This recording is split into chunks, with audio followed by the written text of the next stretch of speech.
ça dépend où vous êtes. Bienvenue dans cette nouvelle vidéo. Aujourd'hui, on va parler sur l'histoire de Pape Matar Sarr, la pépite sénégalaise. Mais avant d'écouter son histoire, je t'invite dès maintenant à t'abonner sur notre chaîne pour ne pas rater les prochaines vidéos qui seront très intéressantes. Parlera sur les différents secteurs de la vie quotidienne comme le football qui est le sport le plus aimé au monde, l'entrepreneuriat, les stations de motivation, les biographies des joueurs et entraîneurs, les relations amicales ou amoureuses. N'oublie pas de laisser j'aime, partage et commenter. Si tu es sénégalais ou fan de Pape Matar Sarr, veuillez s'abonner sur cette chaîne, laissez j'aime, partager et commenter.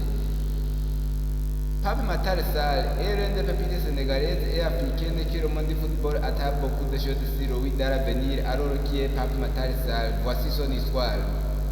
Pape Matar Sarr est né le 14 septembre 2002 à Tiaroye au Sénégal. Il mesure 1,85 cm. Il a commencé à jouer au football professionnellement en 2020. Il joue au poste du milieu de terrain. Son pied fort est le pied droit. Pape Matar Sarr est formé dans le club sénégalais Génération Foot qui est en partenariat avec le FC Metz, une équipe de la France.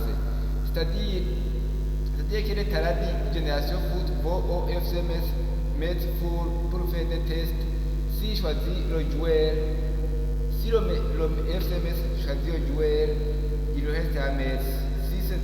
C'était le même cas de Sadio Mané, lui aussi qui a passé à Génération Foot jusqu'à FC Metz. Pape Matar Sarr est arrivé au Génération Foot à 14 ans, c'est-à-dire en 2016 en provenance de Wydad de Thiers.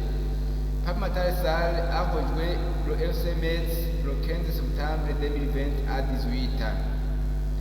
Pape Matar Sarr a rapidement intégré le groupe professionnel du FC Metz. Il a joué son premier match professionnel avec le FC Metz le 29 novembre 2020.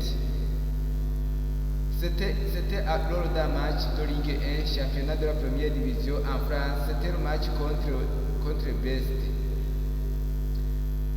En début de l'année 2020, Pape Matar Sarr est devenu titulaire indiscutable au FC Metz et il a joué des bons matchs. Il a marqué son premier but en tant que joueur professionnel le 3 février 2021 face à Montpellier en Ligue 1, la compétition de première division en France.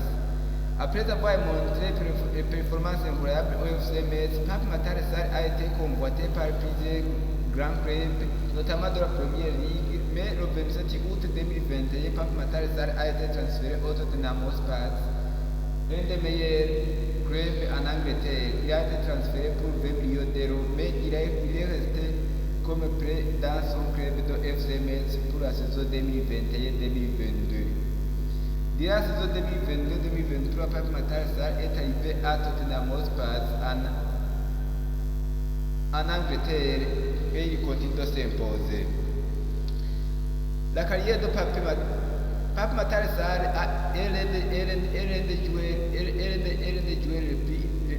le plus utilisé par l'entraîneur qui entraîne Tottenham actuellement, Ange Postecoglou.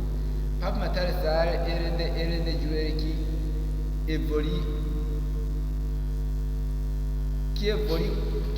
le niveau à chaque jour. La carrière de Pape Matar Sarr en équipe nationale sénégalaise. Pape Matar Sarr a commencé à jouer avec l'équipe nationale du Sénégal à l'âge de moins de 17 ans. C'était en 2019 quand il a participé à la CAN de moins de 17 ans et la Coupe du Monde de moins de 17 ans où Pape Matar Sarr s'est distingué. Il a réalisé des performances incroyables où il est désigné comme la révélation de l'équipe sénégalaise. En 2019 aussi, Pape Matar Sarr est appelé dans l'équipe du Sénégal de moins de 20 ans pour participer au football aux Jeux africains 2019 qui se sont déroulés à Rabat, la capitale du Maroc. L'équipe du Sénégal a fini à la troisième place dans cette compétition. Peu de temps après, Pape Matar Sarr est de nouveau convoqué pour participer à l'invitation au championnat arabe de football de moins de 20 ans en 2020, à laquelle l'équipe du Sénégal a remporté la compétition. Et dans cette compétition, Pape Matar Sarr s'est remarqué grâce à ses performances incroyables.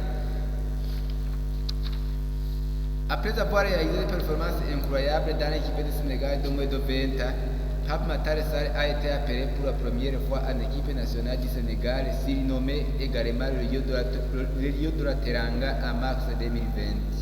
Il a été appelé par l'entraîneur sénégalais Aliou Cissé qui était entraîneur du Sénégal à cette époque. Pape Matar Sarr a joué son premier match le 26 mars 2021. C'était lors des matchs de qualification à la CAN ou Coupe d'Afrique des Nations contre le Congo. Pape Matar Sarr a été régulièrement convoqué à l'équipe nationale du Sénégal et il a pris part à la Coupe d'Afrique 2021 ou à la CAN 2021 disputée en 2022 à cause du Covid-19 qui se manifestait en 2020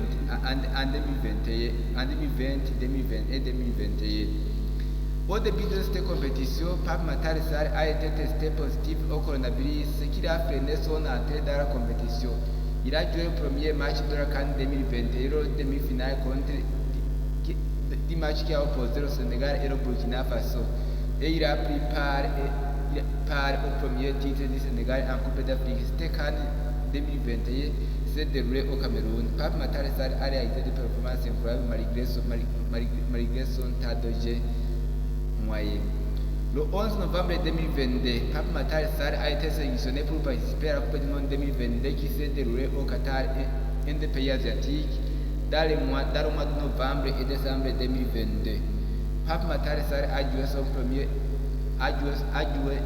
premier Coupe du Monde en 2022 malgré son jeune âge de 20 ans. Le 29 décembre 2023, Pape Matar Sarr a été retenu dans l'équipe du Sénégal pour participer à la Coupe d'Afrique des Nations 2023 qui s'est jouée dans les mois de janvier et février en Côte d'Ivoire. Rappelons que la Côte d'Ivoire a aussi éliminé le Sénégal en huitième de finale. Le style de jeu de Pape Matar Sarr. Pape Matar Sarr est un milieu du terrain polyvalent qui est brillant opposé du milieu offensif. Il peut aussi jouer comme meneur de jeu. Il a commencé au poste du milieu défensif à FC Metz en France, mais c'est en tant que milieu relayeur qu'il a vraiment dû s'imposer ou qu'il a dû impressionner et devenir un titulaire indiscutable à Metz. Malgré son Pape Matar Sarr est aussi un joueur très rapide et technique. Il possède également une bonne vision de jeu et il est capable de frapper vers le but. Il se distingue notamment sur les coups francs. Il a marqué beaucoup de buts sur les coups francs. La vie privée de Pape Matar Sarr. La famille de Pape Matar Sarr a plusieurs footballeurs professionnels. Pape Matar Sarr est le cousin de Sidi Sarr, le footballeur international sénégalais qui évoluait en Ligue 2 avec Nîmes Olympique. Pape Matar Sarr, il est aussi le cousin de Lamine Sarr qui évolue à l'Union sportive de Golé. Il joue comme gardien. Le père de Pape Matar Sarr, qui est connu sous le nom de Sidat Sarr, était un ancien gardien qui a été un entraîneur de l'Union sportive de Gorée sur l'île d'Arabie de Dakar au Sénégal. Le frère de Pape Matar Sarr, qui est Sambou Sarr, joue aussi au football professionnel. Il joue également au milieu du terrain comme Pape Matar Sarr. Il a joué à Metz dans l'équipe B de FC Metz ou l'équipe de réserve. Il joue actuellement au Union Titus Pétange. Pape Matar Sarr est l'un des joueurs qui réalise des performances incroyables et l'un des joueurs qui joue au bon football. En tant que fan de football, parmi les meilleurs jeunes joueurs sénégalais, on peut classer Pape Matar Sarr. Si tu es sénégalais, si tu es fan de Pape Matar Sarr, veuillez s'abonner sur cette chaîne.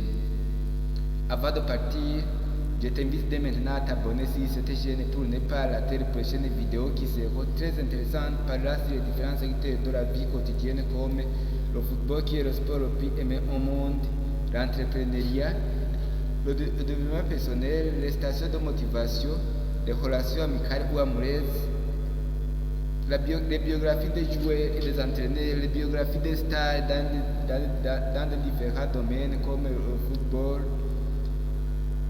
la musique, la comédie et aussi le bien-être. N'oublie pas aussi de laisser j'aime, partage et commenter. Merci, que Dieu vous bénisse.